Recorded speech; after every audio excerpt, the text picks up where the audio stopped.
एक छोटी सी बात किसानों के जगाने की एक बात करूंगा और उसके बाद अपनी वाणी को विराम दूंगा, क्योंकि आप लोग भी थक गए होंगे, बड़े दिन से बैठे हुए हैं। साथियों, किसान भाई कितने लोग हाथ ऊपर करें? सभी लोग किसान भाई है। एक यहाँ पर मुद्दा हुआ था, एक व्यापारी पैसे लेके भाग गया था। तो मुझे ऐसा लगता है कि ठिकरी की जनता किसान है और किसान है, लेकिन अपने हक अधिकारों को बराबर वो जानती नहीं है। साथियों, आपकी जो फसल जो है, आप उसको दिन रात मेहनत करते हैं, उसको पकाते हैं, उसको जब गेहूं पकाना रहता है उसको इतना बड़ा करते हैं, और जो एक दाना होता है उसको हजारों दानों में तब्दील करने का काम किसान करता है, रात दिन मेहनत करता है। उसके बाद वो धान पक जाता है तो उसको लेके वो कहाँ जाता है? मंडी में जाता है, और मंडी में व्यापारी भाव तय करता है।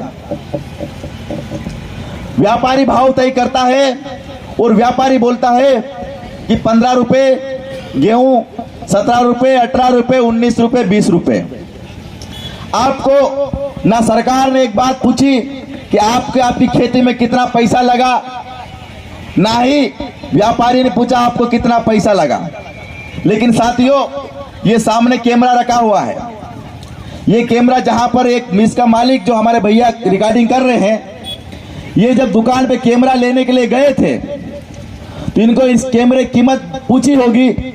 इन्होंने पूछी उस दुकान वाले को, इनको बोला होगा कितने का कैमरा है, तो दुकान वाले ने बोला होगा इसको 1.5 लाख रुपए का है।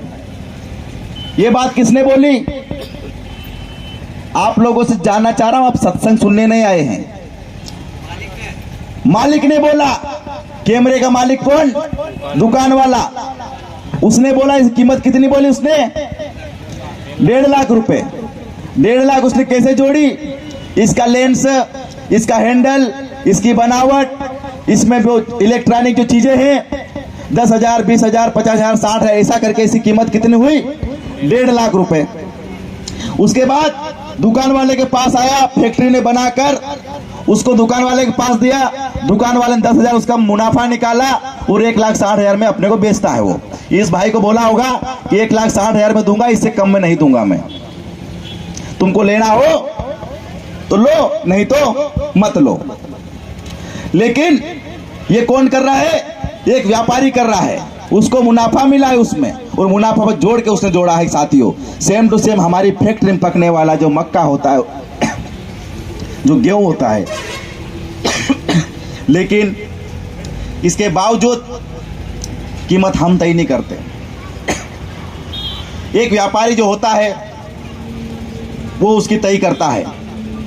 मैं मुख्यमंत्री से पूछना चाहता हूं, किसान के हितैषी होने की बात करते हैं ये लोग। प्रधानमंत्री से पूछना चाहता हूं यहां से कि जो छोटा सा कैमरा बनाने वाला उसका पूरा मुनाफा जोड़ के कर रहा है, लेकिन अनाज पकाने वाला किसान उसको ये भी नहीं पूछ रहे कि तेरे को गेहूं में कितना पैसा लगा, कितने मजदूर लगे, कितने ठंड में तूने पानी वाला, कितना तूने काम करा, कितने मजदूर लगे, कितना खाद बीज लगा, कितनी दवाई लगी। उसने बोल दिया 10 रुपए किलो, 20 रुपए किलो लूंगा, तुमको देना हो तो दो या चले जाओ।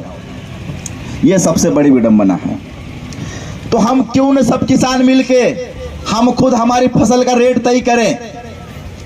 हम क्यों न ठिकरी के तमाम किसान एकजुट हो जाएं और बोल दे एक बार में कि ठिकरी के जितने भी किसान हैं, बैगन का मूल्य 20-40 रुपए किलो से कम कोई किसान नहीं देगा।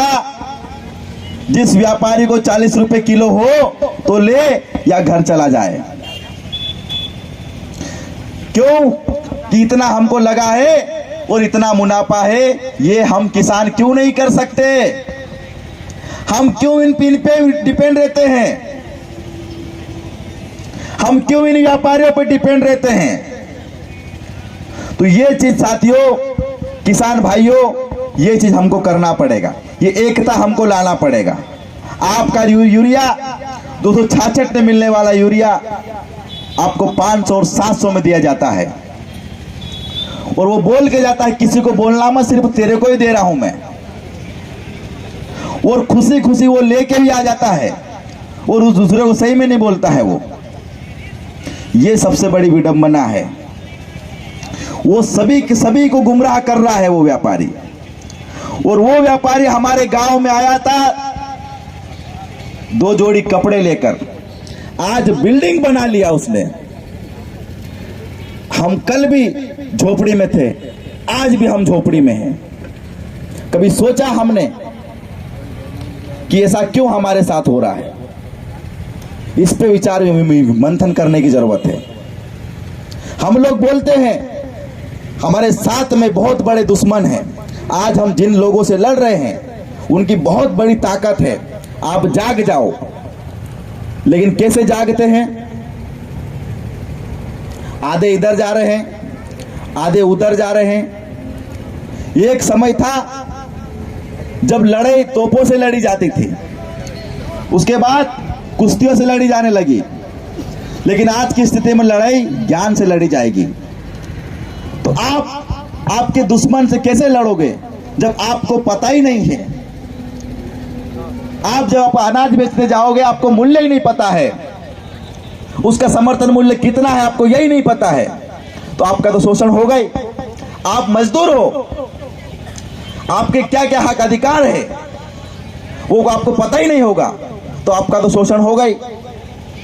और इन सब चीजों की ज्ञान की भरी बातें साथियों कहां मिलेगी?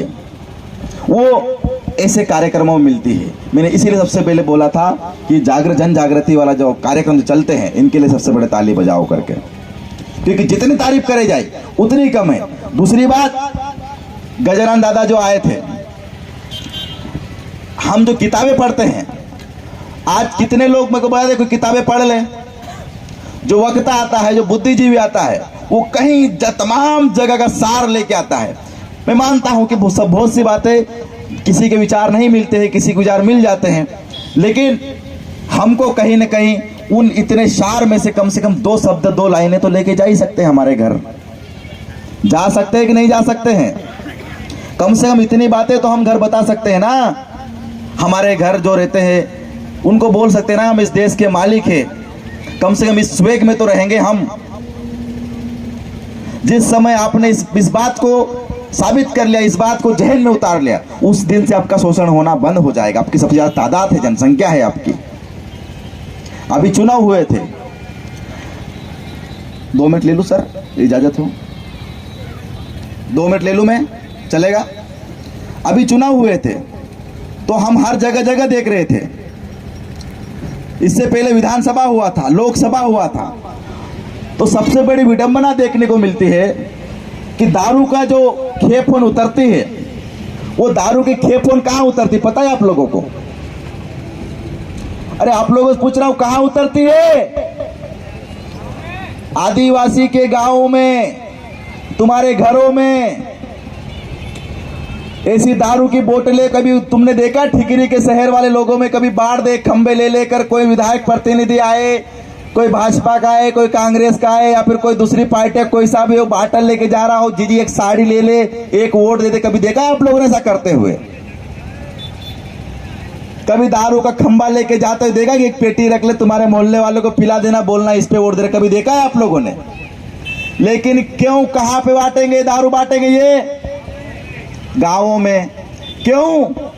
कि उनको मालूम है कि एक छापटिया के है ये, उनको मालूम है एक साड़ी में बिक जाएगी माता बहने, उनको मालूम है एक बर्तन में बिक जाए, गांव वालों को बोल रहे तपेला बड़ा दे रहे, मोहल्ले वाले को दे देना उसको वोट, उनको मालूम है। अरे तुमको बाबा साहेब ने इसलिए वोट का अधिकार नहीं दिया था कि तुम छापटिया आएगा, तुमको मिलेगा चुनाव में छापटिया के लिए, तुमको साड़ी के लिए तुमको दिया था, इसलिए दिया था कि तुम इसके मालिक बन जाओ, अपनी ताकत को पहचानो। तो सबसे पहले इन लोगों को बताओ कि अब ये सिस्टम नहीं चलेगा, ये कसम खाना पड़ेगा आप लोगों को, और ये एकता अपने अपने अंदर लाना पड़ेगा। तो साथियों, बात ऐसी बहुत सारी है, काफी वक्ताओं से आप लोगों ने सुना भी होगा, और मुझे यहाँ पर बोलने का मौका दिया, इसके लिए आयोजन टीम का और आप सब ने इतने ध्यान सुना, उसके लिए आप सबका भी बहुत दिल से आप लोगों को बहुत बहुत आभार व्यक्त करता हूँ। और इंकलाब जिंदाबाद सभी को नारे लगाना है। आवाज दो। जब तक सब हाथ ऊंचे नहीं करेंगे मैं तब तक लगाता रहूंगा। आवाज दो, आवाज दो। लड़ेंगे, लड़ेंगे। कंटिया मामा अमर रहे, बिरसा मुंडा अमर रहे, बाबा साहेब अमर रहे। अरे आदिवासी एकता जिंदाबाद, आदिवासी एकता जिंदाबाद। अरे हमसे जो टकराएगा, अरे हमसे जो टकराएगा, लड़ेंगे, लड़ेंगे। आवाज दो, आवाज दो। बहुत बहुत धन्यवाद साथियों। ऐसी एकता बनाए रखना है।